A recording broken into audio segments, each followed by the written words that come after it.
Lower those expectations. This is mediocre gaming. Now, I don't know if you've heard of it, but there was an animated movie back in the day called Toy Story, and we're about to dive into its Super Nintendo game, so go ahead and get those boots on and space blasters ready. Toy Story has great presentation and follows the source material better than most TV or movie turned SNES games, so I'll tip my cowboy hat to that. The development team really put some effort into it. The characters in this game look just like they do in the movie. The 3D graphics really impressed me here. So you'll play through the story by receiving a scene through text, like this for instance, where Sergeant is on a scouting mission to see if Andy got any new toys for his birthday that's gonna replace them. Then you'll get an Etch-a-Sketch screen with directions or tips on how to complete your mission. So you'll run and platform until you release the toy soldiers from this bucket with your pull string, which by the way, the pull string is your only attack and really only temporarily disables enemies like trains and planes so you can move past them, so it's not really helpful. But there's a swing on hook mechanic later used in the game and that gives it more utility, so I like that. But anyways, you hit the top of the bucket to free the troops and then drop them off the baby monitor so they can relay comms. And each level is a new mission that goes through the story of the movie, which includes different game modes, like here where you play as a remote RC car, which is probably my favorite. You don't race anybody unfortunately, but the catch here is you're running on some dollar store batteries which drain after about 10 seconds, so you have to keep knocking down these Buzz Lightyears to collect another battery to keep going on the track. So time is of the essence here. And that combined with the touchy R and L controls for steering makes it pretty intense. There's also here where you ride on the back of Rex as you race across the room, a claw level, but what's insane is that Toy Story even includes a first-person section.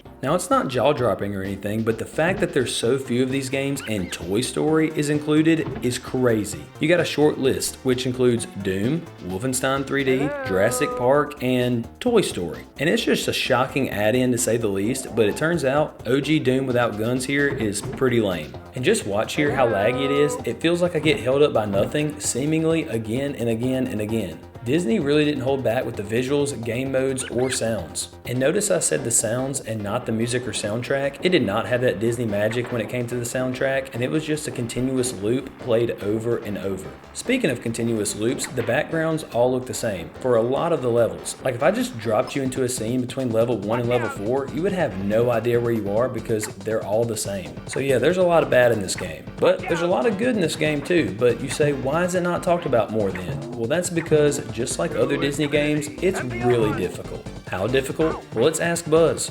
To infinity and beyond! Oh, it's bad. And not in the fun difficult like you're earning it and you just want to try one more time. It's just hard for no reason. Even with the basic platforming, it's like they measured how high Woody could jump and then put the ledges 1 inch higher than that. And I hope you can imagine how frustrating that is. For a game that only uses half the controller with the button layout, only A to jump and Y to pull the string, this game you would think would be easy. But au contraire. And the hit detection with the pull string is lazy at best. Like I am blasting Buzz here. Yup. And it just depends when the game decides to give me credit for my efforts. And if you haven't noticed, the Woody sprite is Ginormous Rex. So anything that enters the screen is gonna hit Woody because he's just a very big character. But you can see him so clearly that way. But literally anything that enters the screen is gonna hit him, chat. I'm telling you, it's annoying. And the levels are just set up in a way where it feels like they're trying to make it more difficult than it has to be. Like in this level where you're trying to race Buzz because you're trying to prove that you're just as good of a toy as he is, the jumps and hooks are so unevenly placed. And I don't know how you make it to the end unscathed. So in the top left, that's the number of times you can get hit or fail, and in the top right number next to the cowboy hat, that's how many continues you have, and if that number hits 0, well, you've yeed your last haul. And I'm gonna use one of those continues every single time when I have to race Buzz in that one level I talked about, because you're gonna have to fall because those hooks are so unevenly placed, and I feel like that's Disney's attempt to get a kid to re-rent the game and just get a little more money out of it. And I just feel like games are supposed to aid the player to complete a challenging objective,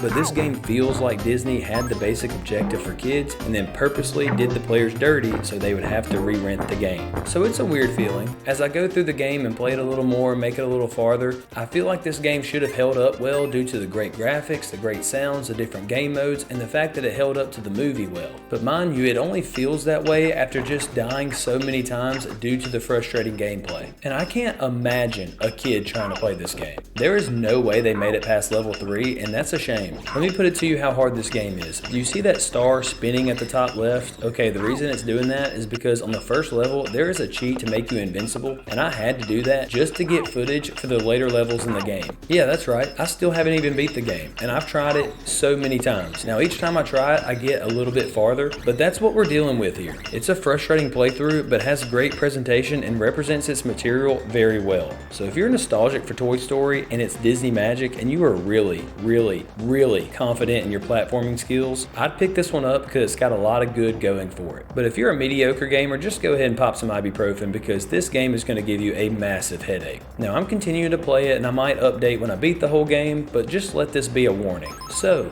would a mediocre gamer like Toy Story? The answer is no.